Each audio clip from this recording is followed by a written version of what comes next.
I do have a starting question for you, That's if I great. can, on doubt. Yeah. On doubt and dealing with hurt experience within the church, Yeah. this disillusionment that a lot of us experience who have maybe grown up in the church, and now that we have a lot of questions and I'm starting to lose something that is so important and nostalgic to me, and reality is starting to crack now, and just people who live there, Yeah. which, if I'm being honest, and my friend Mr. Pepper can tell you, I do live there. Now I do teach here, and I do believe what I teach. Yeah. But my students all know that I'm up all night dealing with this stuff. It's just Yeah. who I am. I can't not do it. I wish I could believe differently. I really do. And as I talk to people for answers, I'm like, I wish I could have that. Like whatever they have there. I just don't have it. So even personally, I would just love your advice on, number one, is it okay to, because I think that's a harder question than we realize, to have doubts. Can that be a part of my faith?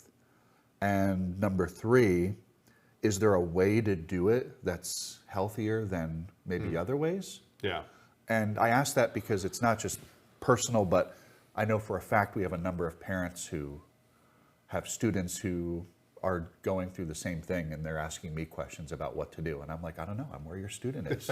So, so we could use your help. Yeah, absolutely. Well, I think that's a great place to start at. And I think, that those questions in many ways are the ones that drove what I wrote. I think oftentimes on the Christian side of things, we are very afraid of voicing questions about faith or doubts that we experience, or we don't know what to do with, we have experiences in the Christian community that are disappointing or hurtful or disillusioning, and we don't know what to do with that. I think, so oftentimes we keep that stuff bottled up. And then sometimes I think the posture of the church, unfortunately, in our own time can be pretty combative towards people's questions. And then I think, there's a whole kind of wider world in which many of our friends and neighbors, oftentimes they don't find their meaningful questions about faith and God and the Christian story, talked about in a way that makes sense or is comprehensible or winsome. So I think oftentimes, when I talk with people somewhere who would locate themselves somewhere in Christian faith, I always say, I think, we wonder, oh gosh, is it okay to ask the questions that I have about faith? And then we open the scriptures and find that all those questions themselves are being asked, voiced in the text. If you read through the book of Psalms, we find all sorts of questions prayed to God. They're the kinds of things that we wonder, gosh, is it okay if I say this? Oh God, why have you gone off and left me? God, why does this person do well who's a total crook and I'm in desperate straits? God, have you abandoned me? God, I'm up to my neck in it. God, where are you right now? All these things are prayers, in the Psalms themselves. And so I think when we actually engage the scriptures, there's a much more hospitable posture toward the human questions that all of us have. That oftentimes we assume, perhaps. That's helpful, because I think what I often do with my doubts is I talk to my friend about the questions or problems I have with God. Yeah.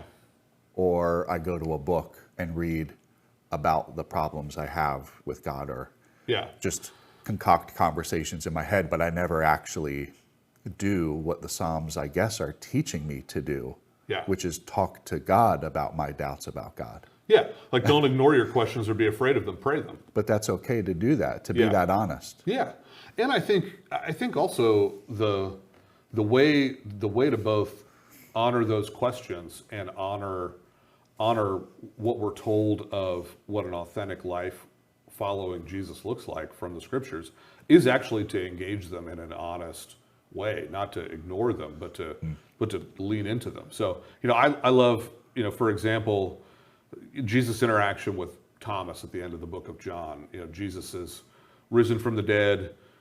Thomas happens to not be there when Jesus appears to the rest of the disciples. You know, he comes back later in the day, and all of the rest of the disciples are telling Thomas, like, "Hey, we've seen the Lord," and he's like, "I won't believe until I see for myself, and put my hands in those wounds." And this goes on for a full week. Then Jesus appears to Thomas, and then Jesus offers his own wounded hands and side to Thomas, and he says, you've believed because you've seen. And then he says, blessed are those who believe and yet haven't seen. And I think sometimes we hear that and think that Jesus is like scolding Thomas. And I think that it's actually more a moment that's something like, in studio or film terms, that's like breaking the fourth wall. When you watch like Ferris Bueller's Day Off, when he like turns to the camera, and I think in a way, Jesus isn't scolding Thomas. He's meeting Thomas in his own honest doubting. And then Jesus is turning to the camera to address us as well too. Yeah, that's helpful. And what Jesus says is said in an ongoing tense. And so, if you translated the line that he says there, literally it's don't become doubting, don't become disbelieving, but become believing. And John then kind of pipes in the narrator's voice after that and says, Jesus did a lot of other things that aren't in this gospel, but I wrote all of this so that, and he uses the same sense, so that you may come to believe, or that you may become believing that Jesus is the Son of God. And I think that heartens me a lot, because Jesus is telling Thomas, and then by extension telling us too, that's a journey, it's a process, it's not a light switch. Yeah, exactly. Maybe for some. But it's okay. But there's a lot of people like Thomas and a lot of people like us for whom that's not the case. Yeah. And I think Jesus is actually honoring that in that moment. Can I ask you, as a pastor, is that something you deal with yourself too? Absolutely. Yeah. So well, certainly I'm sure the hurt within the church is a common experience. Oh, yeah, absolutely. But that causes the doubts that I think I said in the book in the early part of it that this book is a conversation that I try to have with many of the people who are like my parishioners and friends and neighbors who live somewhere in the borderlands between being inside and outside of faith or belief. But it's also a conversation that I have had with myself continually over the years. I think whether it be, just having a lot of relationships and friendships with people who don't share my beliefs, exactly. who I think are intelligent and wise and kind and generous, and sometimes I think are probably better people than I am. That make me question, like, gosh, that's a common experience of mine. Exactly. Yeah. Like, gosh, this guy's probably smarter than me, and he's actually, I think, probably like wiser, more generous, more thoughtful. Yeah. Like, what am I doing? So like I've had that experience over and again. I've had the experience of just praying your heart out for somebody who's sick or in desperate straits, and just not having what I would deeply love to happen for them. Praying for somebody who's really sick and doesn't get better, that kind of thing.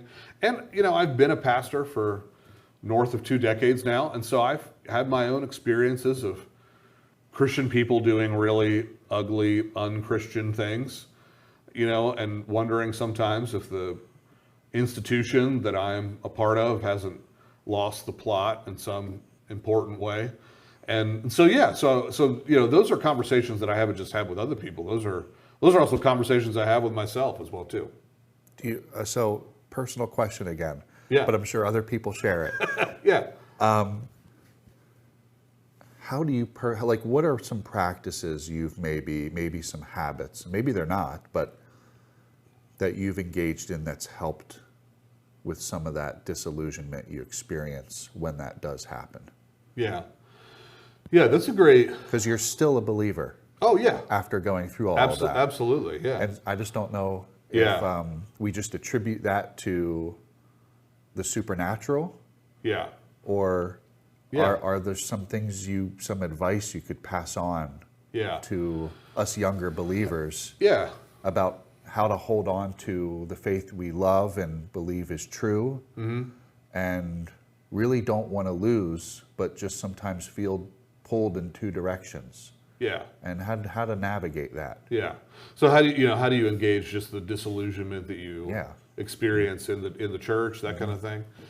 So I think it's I think in one way it's helpful to remember the fundamental dynamic of Christian faith, and in some ways, like in my own church's practice, we do this when we confess sin together every week as a church community, and we come to the communion table on a weekly basis as a church community. And when you're doing those things, you're acknowledging that the price of entry in the Christian community is admitting that you are a sinner, not just like other people, not just in the past, but like you in the present are someone who is in need of grace. And so I think when we remember that in a more regular way, it helps us be more gracious with the failings of other people, because in one way it probably shouldn't be surprising that when Jesus collects a community of sinful people together and you aggregate that by hundreds and thousands and millions, that those people would do sinful things to themselves and to each other. Like, Jesus is for sinners. That's that is the fundamental acknowledgement that gets you in the door, and that we rehearse like week by week by week. And so I think, and that's not to in any way be dismissive of the hurt that's done in people's lives, but it is to say, we should remembering that helps us to be more honest about the fact that, like, this is, after all, a community for people that are a mess. And so there's going to be a mess here. And I don't know at what point in the trajectory, this person who hurt me in the church is on. Exactly. Not everyone comes to be a believer at the same character development. I mean, who knows where this person came from and just how far they've come by the grace of God. And I might have encountered them at a horrible moment, but in light of the whole trajectory, which we can't see. Paul, there's a little place in one of the books in the New Testament, the book of 1 Timothy, where Paul is talking about himself, and he's a church leader here writing to another church leader, and he writes to Timothy, who's a younger pastor or church leader. He's reminding him of a saying that would have been passed around the early Christian communities, and he says, "The saying is sure or faithful and worthy of full acceptance, that Jesus Christ came to save sinners, of whom I am the foremost." Like, not I used to be the foremost, but in the present tense, I am the foremost. And so, that's that acknowledgement, I think, gives us some freedom to be a lot more honest about the parts of our lives that aren't put together. It gives us more grace and patience for other people as well, too. I listened to an interview that Bono, who's the lead singer of the band U2, did, where he was being asked about his own. He's a Christian and has been for a lot of his life, and somebody was asking him about his own spiritual journey, and he said, I know the old hymn says, I once was lost, but now I'm found. He's like, I think in my case, the story is more like, I once was lost, and now I'm a little less lost. And I think that's the case for people, and I think a lot of times we're, for whatever reason, a little uncomfortable just being honest about that. Yeah, it's helpful. Yeah. If I could ask you, because I haven't finished your book. That's okay. It just came out. There's no test. Yeah. Good, because us Delco guys aren't good on it. I am intrigued by it, because a lot of the world that I'm in is, well, the best way to deal with your doubts is to find a really good, philosophically airtight argument for it. Yeah. And that'll just settle it. Yeah. And, okay, great. So you pull an apologetics book off the shelf and you tear through it and you watch that podcast with that famous guy and that debate with whoever. And And then you find out after some time that all arguments leak. Yeah. Yeah, that's right. But your book is going for a different approach. Yeah. And I was just wondering if you could give me a foretaste Yeah. of your way of processing it, because I think part of my problem and many other people's problems is the way we deal with this is sometimes from a purely academic perspective. Sure. I have a question, I go to the internet, I plug it in. Yeah. But I just it's maybe too messy for such a such a incomplete or not holistic approach to this. Human beings are mental, rational creatures, but we're also not only intellectual and rational creatures. So there's a influential church leader and theologian from the 4th century named Augustine of Hippo, who's an African church leader he wrote what is kind of the signature book about teaching Christian faith. It's called rather uncreatively Teaching Christianity.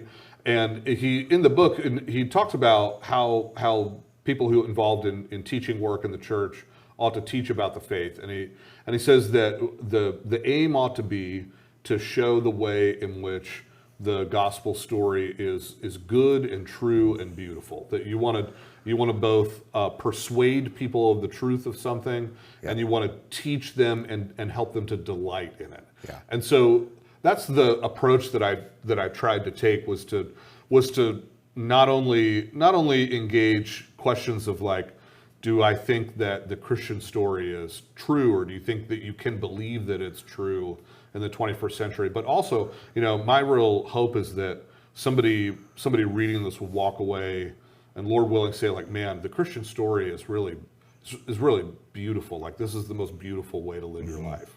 So, yeah. Not just the unbalanced truth alone. Yeah, we're driven by both our minds and our hearts and our wills. And I think the Christian story in a really compelling way engages all those different dimensions of what it means to be a person.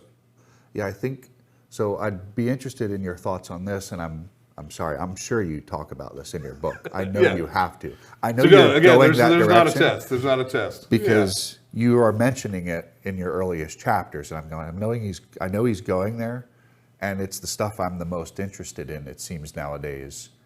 But even just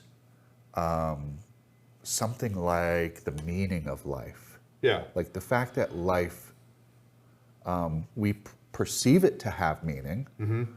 But I'd be interested in your thoughts on this and how your mind would piece this together.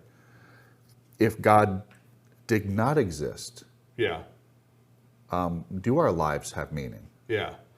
And and I'm not saying, as you're very careful in your book to say this isn't really an argument for God, that I desire meaning. Yeah. But in what way does the fact that I do maybe give credence to Christianity? Yeah. Yeah. I mean, I think, I tell in the book a story of a man named Adam, who became a follower of Jesus in my church community. And I first met him. He had begun attending some of our services with a friend, and then he asked me out to have a beer and just talk and connect a bit. And as he was telling me a bit of his story, he told me he was a young doctor who he came from an affluent family, went to a good medical school. He was going to have job offers kind of wherever he wanted to go, and he deliberately took an offer in an impoverished and a quite crime-ridden neighborhood in the city I was serving at the time in Philadelphia, and he said to me, I deliberately chose to do that because I have this like deep desire inside of me to do something significant with my life and to use my skills to actually help people and not just collect lucrative paychecks. He said, but at the same time, he said, I'm also an atheist, and so I know that my ultimate beliefs about life would tell me that there is no like ultimate meaning, and said I don't really know what to do with that. And I think that is a conundrum that I've listen to a lot of people wrestle with. It's like if you live your life inside of the modern Western story of the world, your life is a brief blip in a meaningless, accidental universe. I mean, everything ends in the grave. Yeah, exactly. I mean, everything at the your end life of the day, is a quick little rut ending in a grave, and so keeps me up at night. The logical implication of that is that you ought to just eat, drink, and self-medicate, with the brief few minutes that you have to yourself. And yet, I interact with so many folks who are friends or neighbors or become connected to the church community that I serve, for whom they wouldn't say that they have any real beliefs about God or life's ultimate story, and yet they really care about issues of education or serving those who lack opportunity in life, or providing medical care or clean food and water to communities and other places in the world that don't have it. And they experience the friction of knowing that those desires are real and yet not having a story of life in which they make sense. I think of someone who maybe cures cancer, and that would be amazing. We hope so. But if Christianity is false, I mean, everyone they save will ultimately die, and everyone who remembered them will too, and then so will that person. I mean, it's what makes that life better than the person who sits in their basement and plays video games with cheese doodles on their chest. I mean, it's hard to say. Well, why would that be more meaningful? But I think we would all say, like, well, clearly one of the lives lived is more meaningful. But that would just be an illusion on atheism. Yeah, and that's the struggle. When it was that doesn't mean atheism's false. Yeah. It doesn't mean my atheist friends are false, and it doesn't mean I'm right, though. Yeah. But what does it mean then? Yeah. That desire is very strong, that feeling. So and I think that's one way in which I think the Christian story makes such unique sense of our lives. Is the Christian story would tell you that instinct is actually not an illusion. Early in COVID times, when it was the first couple months of lockdown, I read a novel called The Plague by the French writer Albert Camus. And I was just trying to lean into the you're reading him at that time. The pandemic vibes, and so I can't even do that. So I'm already wrestling with this stuff. The Plague is actually a fascinating story. So it's set in this fictional Algerian town called Oran, in which there's a plague that strikes, and the main character in the novel is a doctor who's trying to do what he can to help people, and the other protagonist in the story is this other just noble, good-hearted man named Tarou, who helps him care for sick and dying people through the whole story. And there's this scene in the story in which the two of them are sitting one night after a full day of caring for people on a rooftop, looking out over the city, and the main character is talking with his friend Tarou. And Tarou tells him that he's an atheist and that he doesn't believe in God. And his friend asks him, why are you doing all these things to help people? And he says to him, I'm trying to figure out if one can be a saint without God. And tragically, Tarou becomes one of the very last people to die at the end of the story. And that conversation, I think, is a picture of the conundrum that we live within. Like we would look at a life like that and be like, well, yes, this is a noble, good way to live a human existence, and it's objectively better than being selfish and cruel and petty and greedy and whatever. And yet apart from the Christian story, we live inside of a story of life that says that ultimately none of this really has any ultimate meaning.